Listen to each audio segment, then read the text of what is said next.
प्रभु यीशु मसीह के अनमोल और पवित्र नाम में आप सबको मेरा नमस्कार। प्रिय भाइयों और बहनों, आज हम एक ऐसे भाग को समझने जा रहे हैं जो हमें यह सिखाता है कि सच्ची धार्मिकता केवल बाहरी बातों में नहीं, बल्कि हृदय, निर्णय और अनुशासन में प्रकट होती है। यहाँ परमेश्वर हमें बताता है कि वह मनुष्य के काम ही नहीं, मनुष्य के मन को भी तौलता है। आज के समय में जब समझौता, दिखावा और तुरंत मिलने वाला लाभ सामान्य हो गए हैं, ये वचन हमें सत्य, संयम और सुधार के मार्ग पर वापस बुलाते हैं।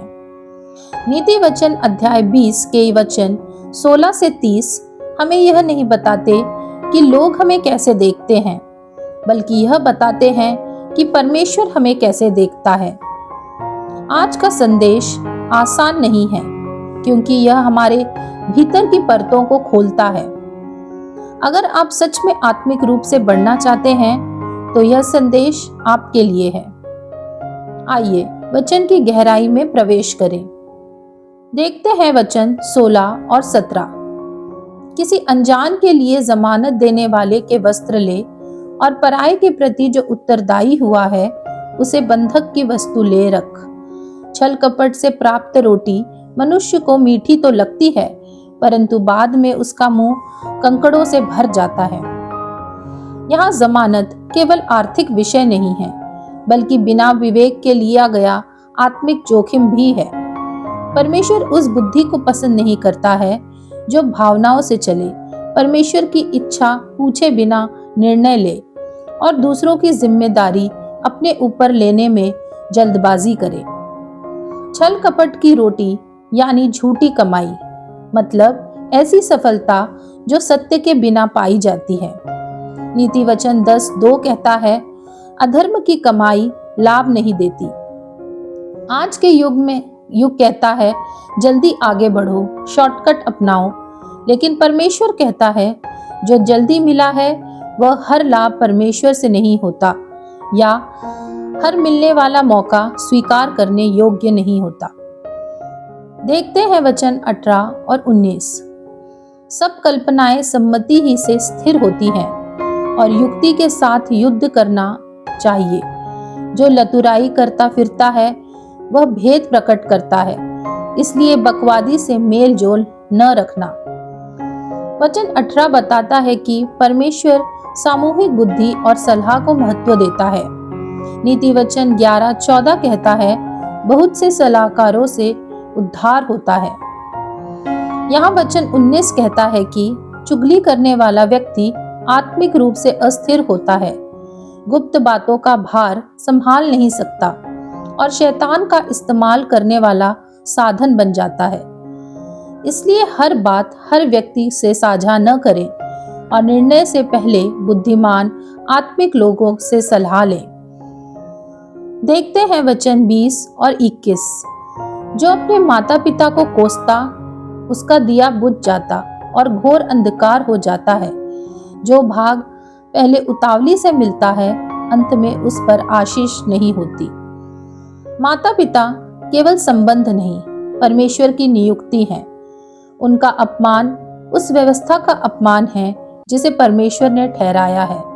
निर्गमन 20:12 में आप इसे देख सकते हैं। कोई चॉइस नहीं, यह परमेश्वर की आज्ञा है। वचन 21 बताता है कि जो विरासत धैर्य की कमी और छल से ली जाती है, उस पर परमेश्वर की आशीष नहीं ठहरती।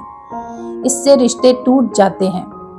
इसलिए प्रियो, जो परमेश्वर के समय को तुच्छ जानता है, वह उसकी आशीष को भी खो देता है। देखते हैं वचन 22 से 24। मत कह, मैं बुराई का बदला लूंगा, वरन यहोवा की बाट जोता रहे, वह तुझको छुड़ाएगा। घटते बढ़ते बटखेरों से यहोवा घृणा करता है, और छल का तराजू अच्छा नहीं। मनुष्य का मार्ग यहोवा की ओर से ठहराया जाता है। मनुष्य अपना मार्ग कैसे समझ सकता है? न्याय करना परमेश्वर का कार्य है। मनुष्य का मार्ग प्रभु के हाथ में है, इसलिए घमंड व्यर्थ है। रोमियो 12:19 कहता है, बदला लेना मेरा काम है। बदला लेना मन को कड़वा बनाता है और जब हम बदला लेने की कोशिश करते हैं, हम परमेश्वर के अधिकार क्षेत्र में घुसने की कोशिश करते हैं। लेकिन परमेश्वर का इंतजार करना विश्वास को परिपक्व करता है, क्योंकि मनुष्य का मार्ग प्रभु से ठहराया जाता है, जो हमारी भलाई जानता है। देखते हैं वचन 25 से 27। जो मनुष्य बिना विचारे किसी वस्तु को पवित्र ठहराए और जो मन्नत मानकर पूछ-पाछ करने लगे, वह फंदे में फंसेगा। बुद्धिमान राजा दुष्टों को पटकता है और उन पर दावने का पहिया चलवाता है। मनुष्य की आत्मा यहोवा का दीपक है, वह मन की सब बातों की खोज करता है। वचन 25 कहता है, परमेश्वर जल्दबाजी की धार्मिकता नहीं, बल्कि सोच समझकर किया गया समर्पण चाहता है। परमेश्वर ऐसे मन्नत से प्रसन्न नहीं होता जो दबाव में बोला गया हो, डर या भावुकता से निकला हो या निभाने की सामर्थ्य के बिना दिया गया हो। वचन 26 बताता है कि परमेश्वर पाप को अनदेखा नहीं करता, अधर्म को सहन नहीं करता। वह दुष्टों को छांटता है और न्याय करता है। जहाँ आत्मिक अनुशासन नहीं होता, वहाँ पवित्रता टिक नहीं पाती। वचन 27 एक बहुत ही गहरा वचन है। यह कहता है कि मनुष्य की आत्मा परमेश्वर का दीपक है, जो हमारे भीतर की छिपी गहरी बातों को, नियत और सच्चाई को उजागर करता है।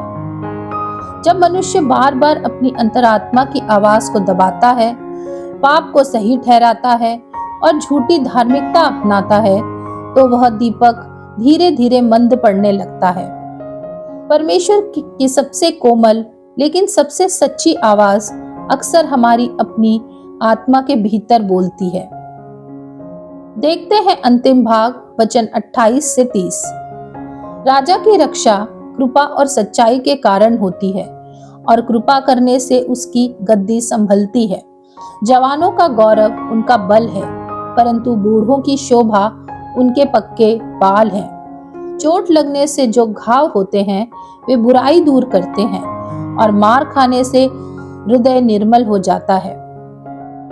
परमेश्वर का राज्य केवल प्रेम पर नहीं और केवल न्याय पर भी नहीं, बल्कि प्रेम, सत्य और अनुशासन पर आधारित है।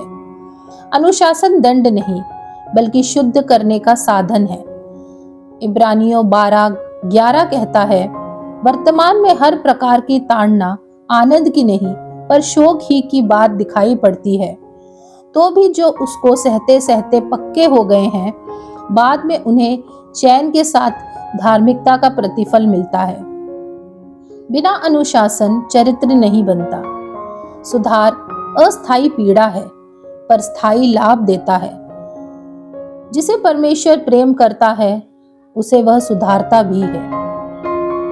प्रियजनों, नीति वचन 20:16 से 30 हमें यह सिखाता है कि परमेश्वर लाभ से अधिक ईमानदारी चाहता है, सफलता से अधिक चरित्र चाहता है और सुविधा से अधिक सत्य चाहता है। परमेश्वर आज भी ऐसे लोगों को खोजता है जो लाभ से पहले धर्म और सुविधा से पहले सत्य को चुने। आइए अपने मनों को परमेश्वर के पास लेकर आते हैं और प्रार्थना करते हैं। हे धर्मी परमेश्वर, हम तेरे वचन के सामने अपने हृदय झुकाते हैं। जहाँ हमने सत्य से समझौता किया, जल्दबाजी में निर्णय लिए और अपने लाभ को तेरी इच्छा से ऊपर रखा, वहाँ हमें क्षमा कर। हमें ऐसी बुद्धि दे जो तेरे भय से उत्पन्न हो। हमें ऐसा मन दे जो प्रतीक्षा करना जाने और ऐसा हृदय दे जो तेरे अनुशासन को प्रेम समझे। हमारी आत्मा को तेरे प्रकाश में चलाए रख, ताकि हमारा जीवन तेरी धार्मिकता की गवाही बने। यीशु मसीह के नाम में आमीन। अगर आज का संदेश आपके जीवन में आशीष बना है तो इस चैनल को सब्सक्राइब करें, वीडियो को लाइक करें और इसे किसी ऐसे व्यक्ति के साथ शेयर करें जिसे यह आशीष दे सकता है। प्रभु आपको बहुत आशीष दे।